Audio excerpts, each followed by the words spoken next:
first of all, let me, audience, let me introduce Dr. Anil Joshi to you. And, I don't think I'm even capable of introducing such a man to you, but it is an honor, for me as a CHRO and head HR of this company to welcome Dr. Joshi to come to our organization and interact with our employees, and to share his views on environment, to share his views on all the stuff that is going on in his company, and the kind of work that he has been doing. A few lines about Dr. Joshi. Dr. Joshi is a renowned green activist, and he is the founder of Himalayan Environmental Studies and Conservation Organization, which is called HESCO. By the way, if you guys are not aware, we are working with HESCO. Our company has been working with HESCO for some time now. And our involvement with HESCO has been in the form of developing a model village in Uttarakhand since 2017. तो हमारी और doctor Joshi की जो संस्था है, हमारे जो संबंध हैं वो 3 साल से ऊपर हैं, और बहुत बढ़िया। मैं बोलूंगा कि हमारे जितने भी प्रोजेक्ट चल रहे हैं CSR में, मैं जरूर ये कहना चाहूंगा कि जो उत्तराखंड में ये मॉडल विलेज का जो प्रोजेक्ट है वो मेरे दिल के बहुत करीब है, और बहुत बढ़िया प्रोजेक्ट है जिसको हम और हेस्को मिलकर के इसको क्रियान्वित कर रहे हैं उत्तराखंड के एक गांव में। The work of Dr. Joshi is primarily, circulating around Himalayan conservation. A lot of people call him Himalayan man. Some people call him green activist. And, so his work is around Himalayan conservation and related practices that focus on improvement of the degenerating ecosystem. Many of you will be aware that Government of India granted him Padma Shri in 2006. And recently, which is in January 2020, he was awarded Padma Bhushan for all his contribution that he has made to society, and all the contribution that he has made to the environment. And what an honor, sir, Doctor Sir, to welcome you in our company. और ये हम चाह रहे थे कि sir आपको हमारी company में माइक लोगों के सामने पकड़ाते, पर कोरोना ने जो है वो हमें जूम का सहारा लेना पड़ रहा है। पर मुझे पूरी उम्मीद है डॉक्टर जोशी कि एक दिन ऐसा जरूर आएगा जिस दिन मैं चाहूंगा कि आप हमारे जो एम्प्लॉइज हैं, जो हमारे लोग हैं, उनके साथ रूबरू हो। वो मौका भी आएगा बहुत जल्द, जब एक बार जो है सब कुछ खुल जाएगा। For the time being, thank you so much sir, and thank you for your time, and तहे दिल से आपका शुक्रिया हमारा जो है निमंत्रण जो है उसको स्वीकार करने के लिए। जी, आपका बहुत बहुत धन्यवाद इस निमंत्रण के लिए, सभी साथियों को जो मेरे साथ जुड़े होंगे। जी सर, काफी लोग हैं सर इस कॉल में। जो लोग आप लोग जुड़े हुए हैं, जैसे मैंने कहा ना, डॉक्टर जोशी हिमालयन और एनवायरमेंट पे काफी काम करते हैं। रिसेंटली उनको पद्म भूषण मिला। तो मैं क्या करना चाहूंगा, 2-3 क्वेश्चन पूछूंगा डॉक्टर साहब से, और उनके काम के बारे में, थोड़ा सा हेस्को के बारे में। और डॉक्टर जोशी की ने एक बड़ा इनोवेटिव आइडिया प्रोपोगेट किया, जो कि कई सारी स्टेट गवर्नमेंट्स उसको अब उस पे विचार कर रही हैं और काम भी कर रही हैं। वो है ग्रॉस एनवायरमेंट प्रोडक्ट का। डॉक्टर जोशी, सबसे पहले मैं आपसे ये थोड़ा सा जानना चाह रहा था, थोड़ा सा हेस्को के बारे में बताइए सर, कि ये हेस्को की शुरुआत कैसी हुई, और ये जो आपकी जो संस्था है और जो आपका काम है, ये हेस्को इसको कैसे क्रियान्वित कर रही है, इसका क्या ड्रीम क्या है सर, हेस्को का क्या मिशन है ये इस संस्था का सर? देखिए, किसी भी संगठन का जन्म, जेनेसिस बहुत मायने रखती है। अभी कभी-कभी क्या है कि हम 4-5 प्रोफेशनल मिलके और फिर एक संगठन बनाते हैं और हम कहते हैं कि हम इस पर काम करेंगे या उस विषय पे काम करेंगे। ये अच्छी बात नहीं है। सामाजिक संगठनों को कोई भी गांव की प्रायोरिटीज होगी, प्राथमिकता होगी, पहले उस पर काम करना चाहिए। और यही कारण है कि हमारी बहुत सी योजनाओं में गांव का जुड़ाव नहीं हो सकता है। स्वैच्छिक संगठनों को कम से कम ये तय करना चाहिए। तो हमने एज सच कोई मैंडेट नहीं बनाया। Anything which is the community priority will be the objective of this organization.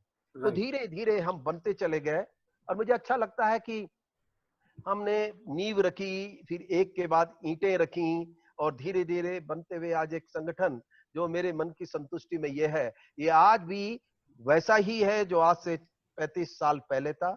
उसी तरह का स्वभाव है, वही एक सेवा भाव है। डॉक्टर जोशी, ये जीपी का जो आइडिया है, gross environment product, and countries adopting GDP as well as GP, together when they are talking about development, ये सर कैसे आया, और आपको क्यों लगता है कि ये बहुत महत्वपूर्ण विषय है सरकारों के लिए, कॉर्पोरेट्स के लिए, और क्यों महत्वपूर्ण विषय है, और कैसे ये ख्याल कैसे आया सर आपके दिमाग में?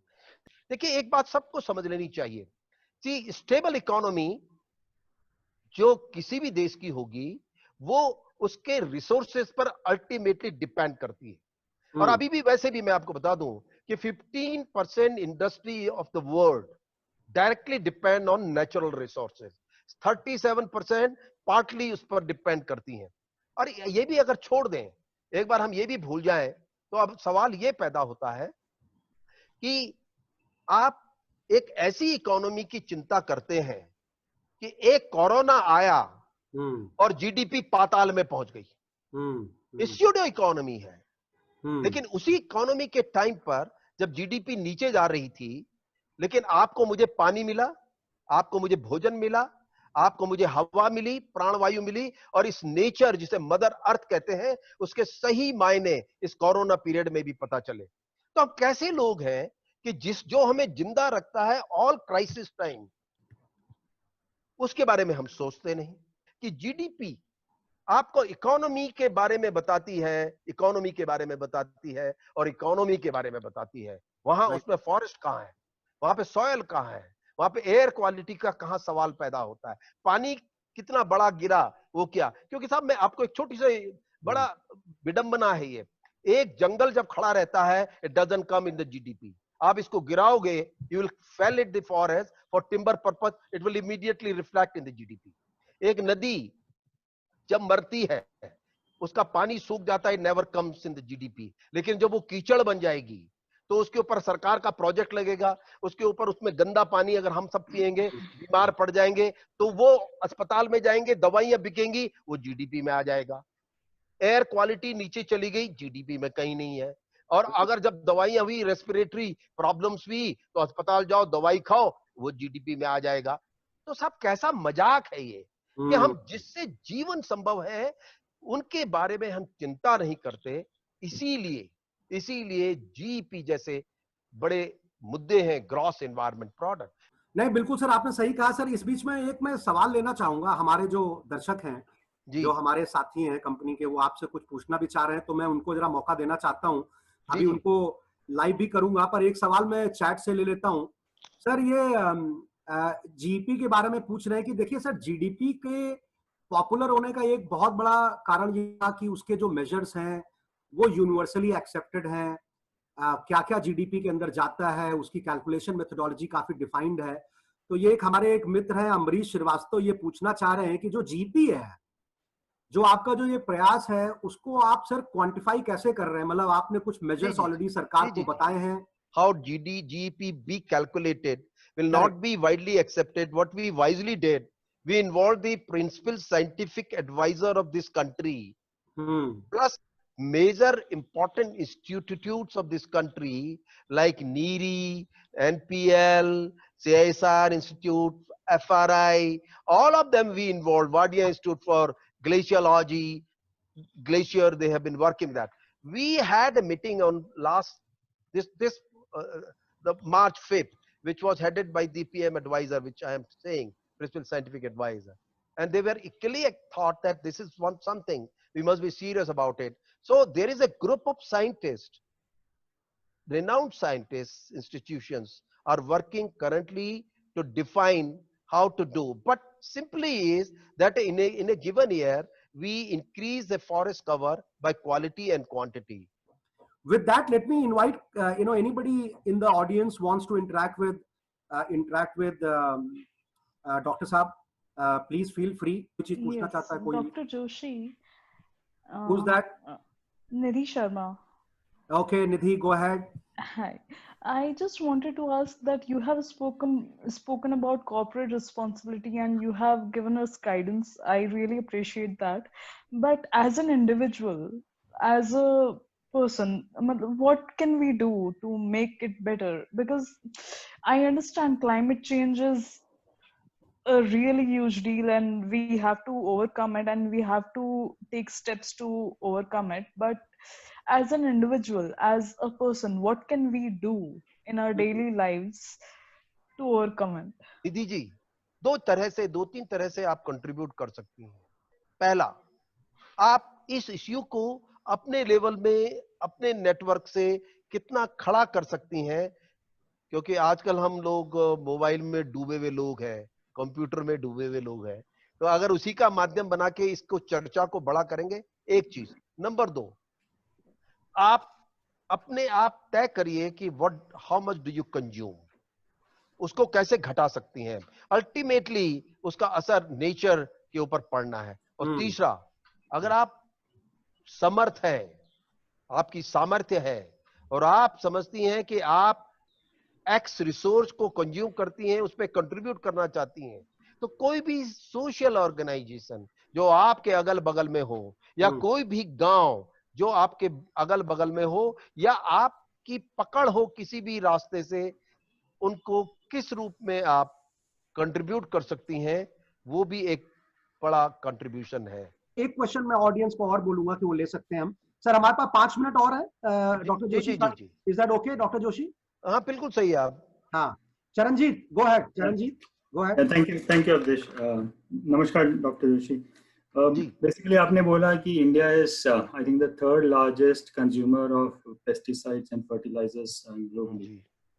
So my question is, and also what I have read is, or what I know is that India is also the largest consumer of water from agriculture sector perspective. Water, yes. Because if you look into the ratio of water consumption across industry, I know that.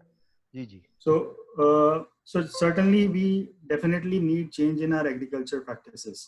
Definitely. So what is the action which you think is happening in that space? देखिए एक बात समझिए आप कि agree और culture, ये जो शब्द का जन्म हुआ था, it was culture centric, now it is commerce centric. There is a difference now, and when it is a commerce based, तो आपको ये सब कुछ करना पड़ेगा जो आप करेंगे। अभी will have to come back.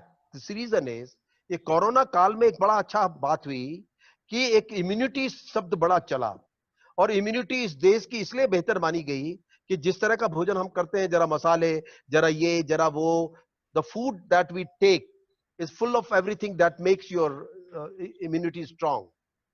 Now that is why the agro biodiversity is threatened now. आपको आश्चर्य होगा जान के कि 90% एग्रो बायोडाइवर्सिटी खत्म हो चुकी है। क्यों? देखिए, आप देखिए पूरा देश को अगर आप देखें, जो इरिगेशन पैटर्न्स हमने को लगा कि इरिगेशन कर देंगे तो भैया खेती बाड़ी एकदम आगे पहुंच जाएगी। नहीं, सच ये नहीं है। जोधपुर में इंदिरा कैनाल गई, वाटर लेवल ऊपर आ गया, मौलवीडनम ऊपर आ गया, और एक मच्छर आ गया, वो सबको खाना शुरू कर दिया। सवाल ये होता है कि हमारी एग्रो बायोडाइवर्सिटी में हमारे अपने क्रॉप सिस्टम को कितना पानी पहले चाहिए था, और अब जो नई एग्रीकल्चर पॉलिसीज एक प्रोडक्टिविटी के नाम पर जो नारा लगाती है, एक तरफ हम कहते हैं we must be surplus by food, और वही फूड गोदामों में सड़ता हो।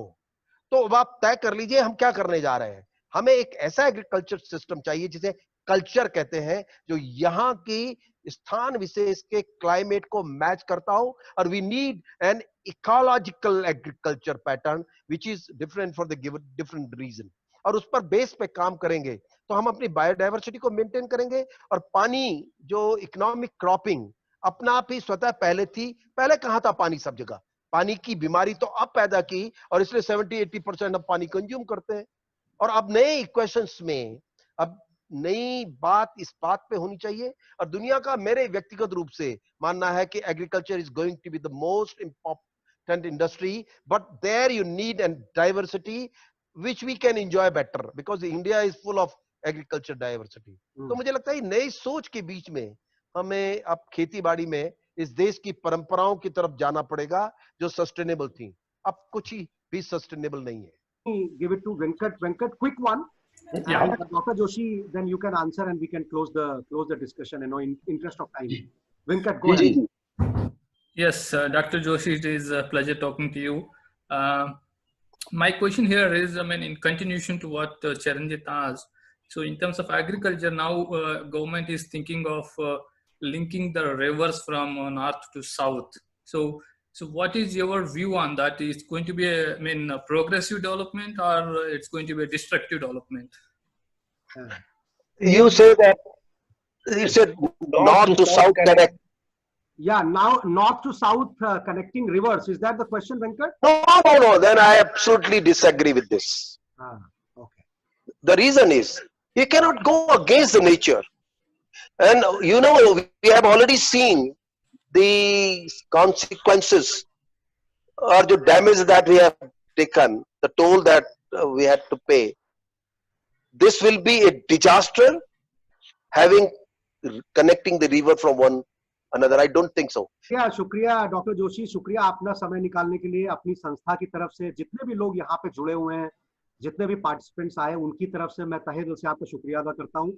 और मुझे पूरी उम्मीद है सर कि जैसे थोड़ा सा माहौल ठीक होगा, हम आपका अपने ऑफिस में रूबरू, मतलब हम आपका स्वागत जरूर करेंगे। हमारे जो लोग हैं उनके साथ आपकी मुलाकात बिल्कुल तय है। जैसे समय आएगा हम आपको बिल्कुल निमंत्रण देंगे। पर आज आपके टाइम के लिए बहुत बहुत शुक्रिया।